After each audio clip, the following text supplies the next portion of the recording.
नाही नाही नाही, मी काही नाराज बिराज असण्याचं काही कारण नाही. एखाद्याने मागणी करावी का तर करा, ते काही गैर नाहीये. पण मिळालं नाही म्हणून नाराज व्हायचं काय कारण आहे?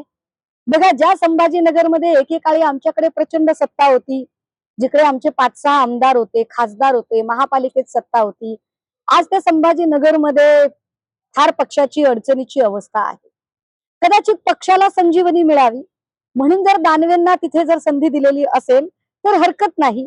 पक्ष वाढणार असेल तर आपण पक्षप्रमुखांचा निर्णय मान्य केला पाहिजे आणि एका जत्रेत देव म्हातारा होत नाही.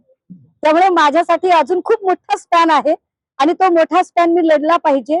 उलट मला याचा जास्त आनंद आहे की कदाचित पक्षप्रमुखांनी जर असा निकष लावला असेल की आपण सुषमाताईंना जरी नाही दिलं तरी त्या नाराज होणार नाहीत आणि त्या कुठल्याही पक्षात जाणार नाहीत, तर मला वाटतं हा माझा पक्षनिष्ठा, माझ्याबद्दलच्या पक्षनिष्ठेचा सन्मान आहे. माझ्यावर पक्षप्रमुखांनी दाखवलेला विश्वास आहे की मी कुठल्याही परिस्थितीत, पद असो किंवा नसो, मी त्यांच्यासोबत ठाम राहणार आहे. हा विश्वास असल्यामुळेच त्यांनी हा निर्णय घेतला असेल. मला वाटतं की मी ठाकरेंची बहीण आहे, मी ठाकरेंची बहीण आहे, त्यामुळे मला वेगळ्या शब्दाची काही गरज नाही. मला होईल ना. लाडकी बहीण वाटत नाही तुम्ही? काय आहे माहितीये का, 1500 रुपयावर खुश होणं याला जर लाडकी बहीण म्हणत असाल तर सॉरी, मी काही त्याच्याशी सहमत नाही. माझ्यासाठी पदांपेक्षा सुद्धा सन्मान जास्त महत्वाचा आहे.